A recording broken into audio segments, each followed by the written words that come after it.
Israel के रक्षा मंत्री Benjamin gents Bharat के दौरे पर हैं। बेंजामिन गेंट्स भारत और इजराइल के बीच रणनीतिक और रक्षा सहयोग के 30 साल पूरे होने के मौके पर आए हैं। इस दौरान उन्होंने प्रधानमंत्री नरेंद्र मोदी और रक्षा मंत्री राजनाथ सिंह से मुलाकात की। रक्षा मंत्री राजनाथ सिंह ने बेंजामिन गेंट्स को एक ऐसा तोहफा दिया जिसे देखकर वो खुश हो गए। राजनाथ सिंह ने इजरायली रक्षा मंत्री को कुरुक्षेत्र के उस रथ की आकृति भेंट की जिसमें अर्जुन और भगवान श्री कृष्ण बैठे हैं।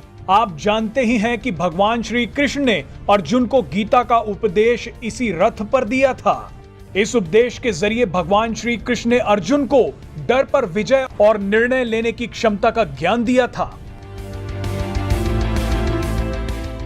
आपको बता दें कि ये दोनों ही सीख आत्मरक्षा के लिए बेहद जरूरी हैं। भगवान श्री कृष्ण के ये उपदेश आज की स्थितियों पर भी बिल्कुल सटीक बैठ रहे हैं, क्योंकि मजबूत फैसला ही देश की सुरक्षा के लिए सबसे अहम होता है। महाभारत की कहानी में ये बताया गया है कि अगर हम अपने निर्णय खुद नहीं ले पाते या फिर इसके लिए किसी और पर निर्भर रहते हैं तो भविष्य में आने वाली किसी भी घटना को हम खुद से नियंत्रित नहीं कर सकते।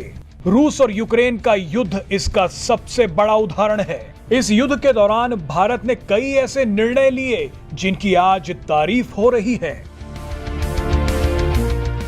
बहरहाल आपको याद ही होगा कि महाभारत का जिक्र रूस और यूक्रेन युद्ध की शुरुआत में भी हुआ था, जब भारत में यूक्रेन के राजदूत ने प्रधानमंत्री नरेंद्र मोदी से इस पूरे मामले में हस्तक्षेप करने की गुजारिश की थी।